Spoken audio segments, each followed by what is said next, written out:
Les frères, là je me réveille d'une sieste les gars, c'est un peu la déprime, je suis fané parce que mon deuxième compte TikTok il a pris plein de signalements, tu vois. Les anciennes vidéos sur moi qui faisaient que je me faisais signaler sur l'endométriose, les meufs elles les ont pas supprimées, elles l'ont pas supprimé. Donc des fois ça revient dans l'algorithme et je me tape une flopée de biatch qui viennent signaler ce que je fais alors qu'elles sont même pas au courant si je me suis excusé et tout, elles en ont rien à foutre, tu vois. Elles ont une leur influenceuse préférée à 100 000 abonnés qui disent allez signaler ce mec, c'est un méchant garçon, c'est un méchant TikToker. Et elles viennent signaler sans même se poser des questions, elles signalent complètement bêtement comme des PNJ sans savoir ce que j'ai fait, tu vois.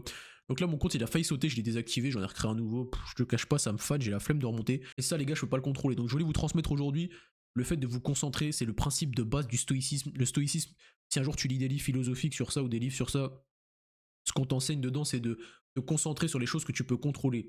Tout ce que tu ne peux pas contrôler, tu laisses ça de côté. Quand t'es en couple, ta meuf, elle a des humeurs changeantes, ta meuf, elle a des humeurs fluctuantes, elle change tout le temps d'avis, elle change tout le temps d'humeur, tout simplement.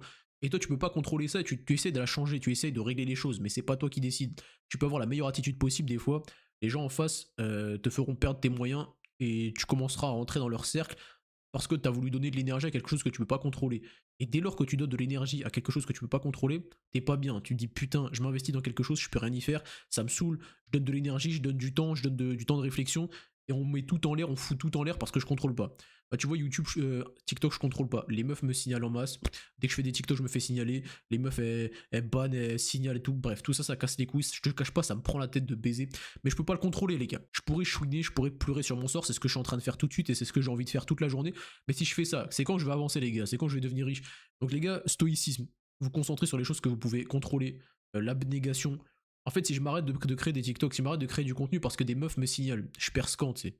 C'est quand que je deviens intelligent, deviens riche, c'est quand que je deviens connu, c'est quand que je deviens tout ça. C'est quand que je crée un statut, c'est quand que je crée une communauté qui veut acheter mes produits parce que je suis reconnu parmi mes pairs, parmi eux, parmi ma communauté, grâce à mon statut social. Si j'arrête de faire ça, les gars, si j'arrête de faire des TikTok ou j'arrête de faire du contenu, qui va me rendre riche? Personne, les gars. Donc les gars, là je suis loin du chemin encore, je suis encore loin. Et je vous cache pas, quand je regarde devant, ça me donne pas envie. J'ai monté un premier compte qui est parti en fumée à 13 000 abonnés, j'aurais pu être trop bien dans ma vie. Quand je regarde devant moi, j'ai la flemme. Quand je regarde que là j'ai un compte à 3 000 abonnés, je commence tout juste à le monter, il se fait signaler comme never. Je dois le mettre désactivé, je vais peut-être le reprendre que dans 3 mois. Je dois recréer un tout nouveau compte, repartir de 0 abonnés sur TikTok. Et tout ça, je le contrôle pas alors que j'y mets une énergie folle, imagine. Et pourtant, je vais pas m'arrêter, tu vois. Dans 3 mois, je vous jure, les gars, dans 3 mois, j'aurais continué, j'aurais pas arrêté. Dans 3 mois, l'autre compte, je vais le réactiver. Je sais pas ce qu'il en est, je sais. Bref, non, c'est quoi, je sais ce qu'il en est. Dans 3 mois, je vais le réactiver. Et dans 3 mois, j'aurai tout niqué sur l'autre compte. Et si je le fais pas, de toute façon, personne va le faire pour moi, frère. Qui va le faire pour moi? Va faire tous ces montages de merde, tous ces coupages de merde, poster des TikTok, lire les commentaires des meufs de merde qui signalent, qui insultent? Qui va le faire? Et même quand je fais des contenus de paix, il y aura toujours des bouffonnes pour venir signaler parce que les algorithmes, les vidéos des anciennes meufs, elles sont restées dedans, frère. Donc les gars, stoïcisme, se concentrer sur ce que tu peux contrôler.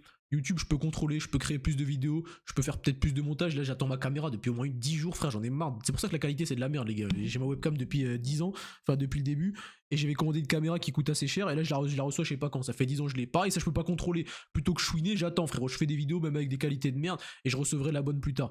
Et les micro-trottoirs que je comptais faire, je pense que je vais les faire en format paysage pour YouTube, tu vois. Et je mettrai les extraits sur TikTok, ou en tout cas, faut plus que je me concentre sur TikTok. Je donne trop d'énergie à un truc qui ne me rapporte rien. Ou alors, je vous ai dit que j'avais un guide de la rétention séminale. Ça prend du temps parce que le mec qui s'occupe du design, bah, il l'a, mais il a du travail, il a de l'école et tout, donc ça prend du temps.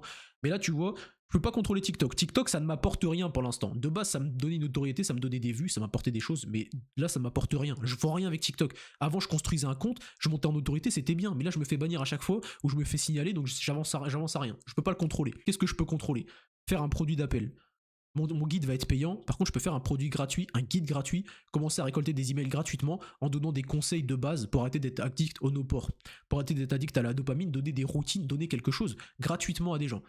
Cette valeur gratuite, elle n'est pas vraiment gratuite parce que les gens donnent leur email en échange. Et je vais t'apprendre un truc parce que peut-être t'es pas au courant. Je pense que t'es pas le premier et je pense qu'il y a plein de gens, ils ont demandé des guides gratuits, tu vois, à leurs influenceurs préférés ou leur influenceur préféré disait oui, j'ai mis ça dans ma bio, c'est gratuit, un PDF qui te permet de machin. Et toi, tu veux le récupérer, ça te demande ton adresse mail. Et tu te dis, attends, mais pourquoi il me casse les couilles avec l'adresse mail? Il peut pas juste mettre le PDF directement dans sa bio, mettre le site en ligne, tu vois, le truc en ligne dans son site. Non, en fait, il a besoin de tes emails. Je crois que c'est plus de 55% des ventes, les gars, des influenceurs et des gens qui vendent dans l'entrepreneuriat, qui sont faites via le listing d'email. Donc tu te doutes, mon gars, que si moi je souhaite entreprendre et vendre mon guide plus tard à 47 euros, je sais pas combien, ça sera dans ces alentours-là, Du moins quand il sera en promotion, sinon ça sera plus cher, mais le prix de global, ça va être pas loin des 50 balles, tu vois. Si je veux vendre ce truc à un maximum de personnes, les gars, qu'est-ce que je dois faire? Commencer à récolter des emails, comme tout entrepreneur. Donc maintenant, tu comprends que toutes les personnes qui vont essayer de récolter ton email, tu te dis, qu'est-ce qu'il va faire avec mon email? Je m'en bats les couilles, ça change rien. Bah les gars, parce que moi, personnellement, je lis pas mes mails, tu vois. Surtout que, en général, j'ai un email poubelle, tu vois, quand on me demande ça. Bah sachez, les gars, que la moitié des ventes de ces mecs, c'est grâce aux emails. Sachez que c'est pas du tout inutile pourquoi ils font, la raison pour laquelle ils font ça. Et que moi, bah, TikTok, ça m'apporte rien. Bah, je vais m'en servir pour collecter des emails et commencer à créer mon mailing, ma liste d'emails. Quand t'as 1000 emails, les gars, tu peux commencer à faire des ventes, hein. Il suffit que ton produit soit pas dégueu. En plus, tu peux envoyer un mail, tu vois, à des gens qui achètent ton produit. Parce que on a l'impression, les gars, que l'entrepreneuriat, c'est de l'arnaque, tu vois. Je vais vous vendre une formation arnaque. Mon but, c'est juste de me faire de l'argent sur votre dos. Mais en fait, c'est pas ça, les gars. C'est pas ça l'entrepreneuriat. Le but, c'est vraiment d'aider les gens, c'est vraiment de trouver des solutions pour eux. Et du coup, tu as des retours, tu communiques avec eux. Tu vois un produit, ils l'achètent. Ensuite, tu fais un sondage. Qu'est-ce que tu pourrais améliorer sur le produit? Qu'est-ce que tu as kiffé? Qu'est-ce que tu pas kiffé? C'est des questions simples que les gens peuvent répondre et te permettre d'améliorer ton produit. Du coup, ils vont te faire un retour produit, tu vois. Tu vas avoir des feedbacks et tout, et tu vas en sortir une version encore plus forte. Et tu vas la vendre, mais cette fois, ceux qui l'ont déjà acheté, tu vois, ils vont l'avoir avec un prix bien réduit. Ceux qui ne l'ont pas acheté, ils vont le payer au prix qu'ils doivent le payer parce qu'ils vont encore plus cher, vu qu'il y a encore plus de valeur dedans. Et c'est pareil, tu vas le vendre encore plus de personnes, et tu vas le revendre aux mêmes personnes qui ont acheté ton guide précédent, mais cette fois avec une réduction ou un truc comme ça, tu vois. Et ils vont te faire des retours, tu vas le peaufiner, l'améliorer, jusqu'à avoir un produit parfait, un produit qui répond ultimement aux besoins. Le besoin de base, c'était arrêter la pignouf. Tu veux aider des hommes qui sont accros à la branlette, frérot, qui sont accros à les jacks. Et bah, tu commences avec un truc. Tu le donnes une partie gratuitement. Ou alors tu le donnes gratuitement totalement, mais moi je vais pas le donner gratuitement. Je vais d'abord donner peut-être un guide de base qui mènera au truc payant. Ce truc payant, vous allez me faire des retours, les gens vont me faire des retours. Je vais l'améliorer, ainsi de suite, jusqu'à produire le produit ultime. Et après, je pourrais passer sur un autre produit, un autre problème, une autre problématique. Ou alors un truc autour de ça, tu vois. Quand t'achètes ça, t'as un accompagnement offert. Genre, tu peux m'appeler 2 fois par semaine, je t'aide à maintenir ta rétention séminale, ou je t'aide à te donner des conseils. Ou aussi, les gars, je suis très bon conseil en termes de relations hommes-femmes, tu vois. Genre, j'ai une très très bonne analyse en vrai des comportements féminins. C'est pas la première fois que des gens me conseillent pour avoir des conseils justement pour gérer des meufs ou pour savoir quoi faire avec leurs meufs.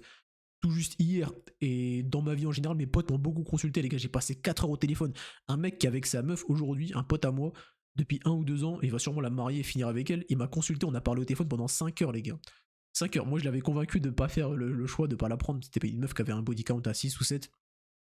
Et je vous le dis, les gars, je suis de bons conseils en ça. Et pareil, je pense qu'à l'avenir, tu vois, je saurai monétiser des relations, des formations, des conseils sur des trucs. Et si c'est pas ça, ce sera des appels, tu vois. Je pense qu'il y a plein de gens, les gars, des gens qui sont avec leur meuf, qui savent pas quoi faire, qui rêveraient d'avoir un mec qui pourrait contacter ou appeler n'importe quand pour avoir des vraies réponses et des vrais conseils à leurs questions d'un avis objectif et un avis extérieur. Et quoi de mieux qu'un mec qui sait réfléchir, quoi de mieux qu'un mec qui a de la lucidité et de l'objectivité quand il s'agit de soi, alors imagine quand il s'agit des autres. Parce qu'avec soi, on a souvent du mal à être objectif, les gars. Mais quand il s'agit des autres, c'est encore plus simple. Moi, il y a un mec, les gars, je vais pas vous raconter son histoire. Même c'est quoi, c'est anonyme, en vrai, ça se saura jamais. Je vous raconte son histoire, il m'a DM parce que sa meuf, elle flash un peu sur son ref. C'est bizarre, hein. Elle fait des commentaires chelous et tout, des commentaires déplacés, même pendant qu'il bouillave, tu vois. Et il me demandait si c'était normal, tu vois. Mais lui, il est en love. Il sait que c'est pas normal, mais il a du mal à savoir vraiment si c'est normal. Il a besoin d'un avis extérieur, d'un mec qui réfléchit à sa place. Parce que lui, son cerveau, il est brouillé, il est aveuglé par l'amour et par le zboubage et par son addiction à cracher. Parce qu'il se dit, si je la quitte, bah, je vais pas pouvoir cracher pendant un moment dans une meuf, ça va être chiant, tu vois. Donc le frérot, je sais comment il s'appelle, mais je vais pas donner son prénom, logique. Il me DM pour ça.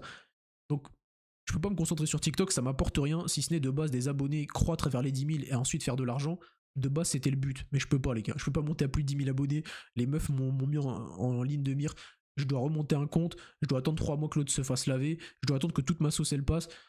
Faudrait signaler les TikTok de la meuf pour que les trucs ils sautent, mais j'ai la flemme de vous dire de le faire, j'ai la flemme de vous donner son blaze, bref, c'est un truc qui me saoulerait. Donc qu'est-ce que je vais faire, les gars, via TikTok? Récupérer du mailing, récupérer des emails. Et avec ces emails, les gars, bah, je vais commencer ma vie d'entrepreneur. Et peut-être qu'en ne regardant plus les abonnés TikTok, en m'en battant les couilles des vues, les gars, je me sers de TikTok juste comme vitrine pour puber mes connaissances, puber ce que je sais faire.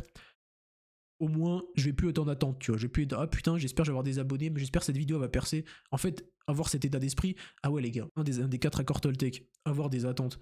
Faut que je vous parle de ça aussi, c'est trop important. En fait, faut jamais avoir des attentes dans n'importe quoi dans la vie. Tu peux avoir des attentes vis-à-vis de toi, tu vois de l'ambition, c'est totalement normal. Par contre, n'aie pas d'attente vis-à-vis d'une action. Quand tu fais une action, n'attends pas à ce qu'elle t'ait une récompense directement. Fais-la parce que tu dois la faire, fais-la parce qu'elle a du sens pour toi. Mais si t'as de l'attente, ça va toujours être nul. Je vous donne un exemple concret. Pour ceux qui n'ont pas eu de meuf, les gars, les meufs, elles ont tout le temps de l'attente sur toi. Supposons que tu l'as pas vue pendant une semaine, tu vois. Tu l'as pas vue pendant une semaine, elle pense que les retrouvailles vont être incroyables. Dans sa tête, elle se fait des films de fou. Et du coup, vu qu'elle s'est montée le boule, elle s'est montée son attente vis-à-vis de toi, tu peux être l'homme le plus parfait du monde le jour des retrouvailles, elle va pas être contente de te voir. Genre, elle se sera tellement montée le boule vis-à-vis de ses attentes que quand tu vas la capter, la réalité va être en deçà de ses attentes. Et ça, c'est un des 4 accords Toltec. Ne pas avoir d'attente. Dès que t'as des attentes, t'es déçu.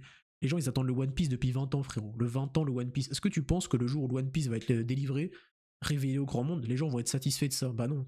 Ils ont attendu 20 ans, ils se sont montés le boule. Tu peux leur donner la meilleure chose au monde, ils seront pas contents de ça. Donc ne pas avoir d'attente. Et j'ai trop du mal avec ça. Ce qui fait que YouTube, j'ai grind. Et ce qui fait que Insta, j'ai grind un peu là vers la fin récemment, c'est parce que j'avais aucune attente. J'avais pas d'attente. Je faisais ce que j'avais à faire. Je faisais ma vidéo journalière où je vous donnais un peu de valeur, je vous donnais un peu de valeur. Je faisais ma miniature, mon titre, mon chapitrage, je postais, je regardais pas. Le soir, je venais lire tous vos commentaires, je vous répondais, le lendemain, je refaisais pareil. Mais j'avais pas d'attente, je m'en foutais que les vues elles viennent ou pas. Et là, j'ai pas des vues de fou, tu vois. Mais j'ai pas d'attente, je m'en fiche. Mon principal truc, c'était TikTok, tu vois. Et là, TikTok, j'avais des attentes, donc j'avais des hauts, des bas, des déceptions et tout. Donc là, faut que TikTok, je vire ça de ma vie. En fait, comme je sais qu'il y a de l'argent facile à faire au 10K, je me disais, vas-y, je pourrais faire de l'argent facilement au 10K, mais c'est bon, faut que j'oublie ce moyen de faire de l'argent. C'est pas un moyen safe. C'est pas moi qui décide de la plateforme. C'est pas moi qui décide si je me fais ban ou pas. C'est des bouffons qui décident pour moi, j'ai envie de te dire, c'est comme ça, c'est la vie. On leur a donné trop de pouvoir, maintenant ils font ce qu'ils veulent et c'est casse-couille, frérot. Mais du coup, YouTube, tu vois, j'ai du contrôle. Juste à créer mes vidéos. Je vais pas me faire ban comme ça, à moins que je fasse une vidéo de fou et que des meufs tombent dessus et la signalent en masse. Sauf que là, ma commu, ça sera pas des meufs, tu vois. Donc ça serait vraiment bizarre que des meufs tombent dessus et commencent à me signaler. YouTube, je contrôle. Je vais poster une vidéo par jour, je vais continuer, essayer de faire des trucs quali. TikTok, je mets de côté, je mettrai des extraits de YouTube pour faire gonfler mon YouTube. Là, mon but, ça va essayer de faire grossir mon YouTube. Mes frérots qui sont restés jusqu'au bout, ceux qui me regardent tout le temps, qui écoutent tout ce que je dis, sachez qu'il y a des micro-trottoirs qui vont arriver, je sais pas quand je vous les mettrai, mais en tout cas, il y a des micro-trottoirs, je vais bien vous divertir, les frères, vous allez me voir parler avec des meufs, vous allez me voir leur poser des questions qui les mettent mal à l'aise, vous allez bien darhak les frères, vous allez bien être divertis, et je vais en refaire sur plein de sujets. Je pense que les gars, tous les sujets que j'aborde là, même les complotismes, etc., je pense que je vais faire des micro-trottoirs sur tous les sujets. Genre, je vais me spécialiser micro-trottoirs. Je ferai toujours des vidéos facecam comme ça où je vous parle, où je vous raconte des trucs, où je vais essayer de vous donner de la valeur ou de vous éveiller sur les sujets. Mais je vais essayer de faire des micro-trottoirs sur tout. Genre, je vais nicher le micro-trottoir, tu vois. Et quand j'aurai une grosse chaîne YouTube, de toute façon, en postant les extraits sur TikTok, ça montera tout seul.